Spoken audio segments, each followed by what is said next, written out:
So it looks like Sting's final match at Revolution is going to be a tag team match with Sting, I guess Darby, going up the returning Young Bucks. So they had Dynamite at Daly's place the other Wednesday, and at the end of the match, you had Tony Schiavone in the ring, and he takes the microphone to Sting and asks him who his final opponent is going to be, and then cue the Young Bucks. Now the Bucks came out, and I should back up. When the Bucks left the last time, they were leaving and presumably going to get a complete makeover.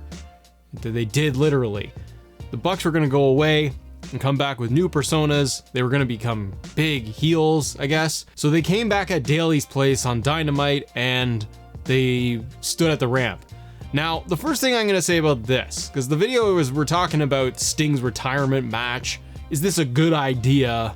Bad idea? I'm not too sure about this. I see it both ways. We're going to talk about both sides of this whole thing. I was looking around on the internet too to see what kind of sparked this, and the only thing really right now as we've recorded this is coming from Wrestle Talk, and they, I guess through Meltzer has talked about how Sting has apparently had, total choice and reign over how he wants his career to end, who he wants the match to be against, and what he wants to do, and leading up to it. That's where you see like Ric Flair coming in, and they've done the Woo integration. I really want to see the Woo Wings integration on Dynamite. That thing is hilarious. Wings! But Sting apparently is being able to choose what he wants to do for his final match, and you got Sting and Ric Flair in Sting's corner, accompanying him, and you're gonna get this tag team match. And so if Sting is getting the choice, number one, of being able to just choose who he wants to face, what he wants to do, I think that's great, and that's a wonderful move by AEW and Tony Khan. Let the man have the type of match he wants to have and how he wants to go out, especially for the legacy, the long history of Sting, from Surfer Sting and RoboCop and Wolfpack and Crow and Joker and then WWE run against Triple H and then AEW. And his AEW run has been phenomenal. The guy's in his 60s and he's pulling off table spots. Some stuff looks nasty, but like Sting is like a machine. And it's been wonderful to see that he has gone this long. He's kept his integrity. It hasn't been cringe at all, which is usually the worry I have when I see older wrestlers in the twilight of their career trying to go at it one more match, one more time, and you're not sure if it's all gonna stick. So that's where like a tag team match for Sting against the Bucks works really well, because him and Darby teaming up makes all the sense in the world, and they have been doing this for like Sting's AEW run. It's been him and Darby, and they do tag teams, 6-man tags, multi-man matches. That's great for Sting, protects him, but for protecting Sting, does he really need it? Because look at the moves he does. This guy goes off the tables, he's going off the arena walls, everything, like he's jumping off the top of everything. I don't think the guy needs much protection right now. So I'm happy that Sting is gonna be able to get the match he wants, whether he goes over or does the honorable favors in wrestling tradition of having his opponents win. If Sting is happy that he's going to be able to team up with Darby in his final match, that's great. Great for Darby. You got Ric Flair in the corner, and it'll be a great moment for Sting, whether he wins or loses. It's going to be a wonderful moment. So then enter the Young Bucks, or the Mustachio Bucks. So the Young Bucks come in, and they got a new look. And I got to talk about this return for a couple of reasons. And put Sting aside for a second with the Young Bucks coming out, confronting them. Let's put that over here. The Bucks coming out with their new look. It's not really like, ooh. I thought commentary played this really hard in that they really try to put over like, look at the Bucks and is this the change that we've been seeing, whatever they were phrasing it as, but they were really trying to sell this thing as this big revolutionary change of the Young Bucks. And I'm like, they've been off TV for just a couple of weeks. Like, it's not like it's been 6 months and we haven't seen the Young Bucks. It's like, we need to go away because we gotta grow some thin mustaches. So we need some time, and then we gotta get to wardrobe. So they got the black suit, they got a white suit, a little yin and yang there, right? So that's kind of nice. And I wonder what the promos are gonna be like from the Young Bucks in general. How heelish are they gonna be? What is going to be different? Aesthetically, I kind of laughed at this a little bit because they're trying to look at least like kind of menacing. Just my opinion between the two. I think Nick Jackson plays it off a little bit better, especially like as he's like, they've altered their characters, the look and everything. in different iterations, specifically in AEW.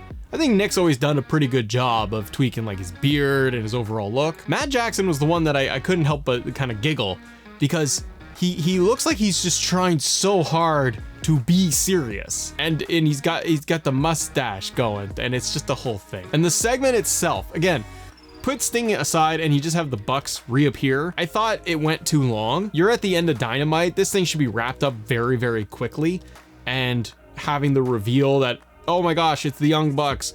This big transformation has happened. What are we gonna see next week? How is Sting gonna respond? And just cut and just end it. I felt like it went way too long and it lingered. And you can't do that in wrestling and the presentation. If you let moments linger too long, they start to become awkward. And that's how I felt about this. It came off a little awkward and just long. So it looks like at Revolution, we are gonna get the tag team match. The Young Bucks versus Sting and Darby. Sting's final match. So what do you guys think? Good idea or bad idea? On one hand, glad Sting is gonna get presumably the match he wants, the type of match he wants, what he's comfortable with, what's gonna make him happy for his retirement. That's all good. Me personally, do I really wanna see the Bucks versus Sting and Darby for Sting's final match? No. As a fan, just no, I'm not really interested in it. I think it's good because it will allow for the Bucks and Darby to go a million miles an hour and do all of that heavy lifting and sell and do everything they can to put the match over.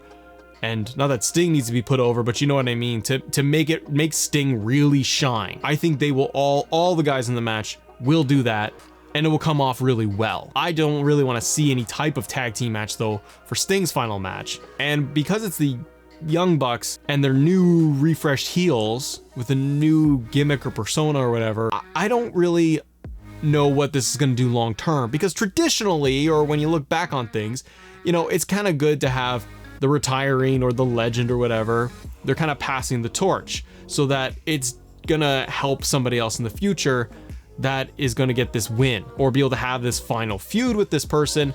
And I thought that would be a good move to make. Going up against the Young Bucks, if the Young Bucks win and they beat Sting and Darby and Sting does the favors, okay, fine. You're still gonna get Sting celebrating the ring and thanking the crowd and all of that, and that's gonna be wonderful. But what does it do for the Bucks? Unless they're trying really hard to go for the next year or more as these huge crazy heels, that's the only way I see this kind of working, is that if the Bucks win and they win as heels, they're gonna use that to be able to propel them as crazy bad heels. But if they lose, then I don't really see the point, other than it's like a fun exhibition and it's a great fun match for Sting's final match. I would have rather seen, just selfishly, I would have rather seen it be set up as a one-on-one match. Against who? I don't know. Because if the reports coming out from like Meltzer are accurate, that Sting basically could handpick his opponent, whoever is available on the active roster that he could go up against, I don't know what you do. The simplest and most obvious answer is Darby. Just have a one-on-one, you know, protege versus mentor, Darby and Sting. Sting says, Darby, I want the final match to be with you. You earned it. And I'm going to have Ric Flair in my corner.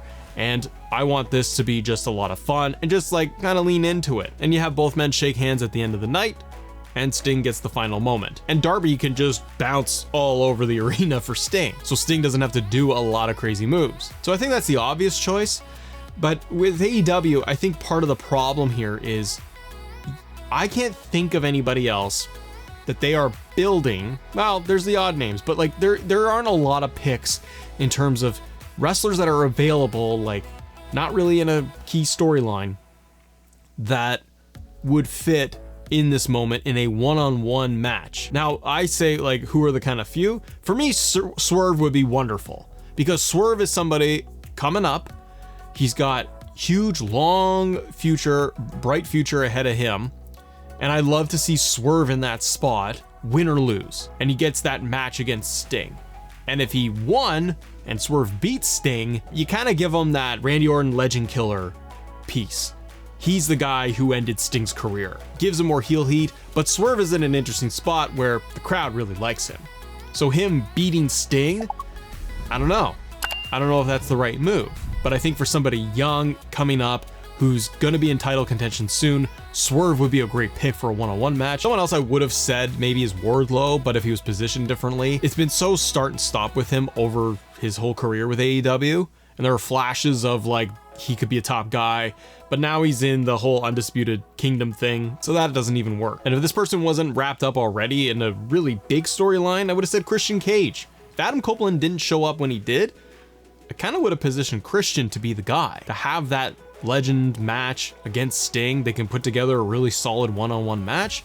There's history there between them, Darby. There's a lot they could work with and mine from, and the promos would be really good. And Christian and Sting, I no doubt, would be able to put on a really good match. Anybody else kind of feels like they're already in major storylines or in a storyline with AEW over the next month or so leading to Revolution. So I understand the Bucks are a really good fit and they kind of would line up.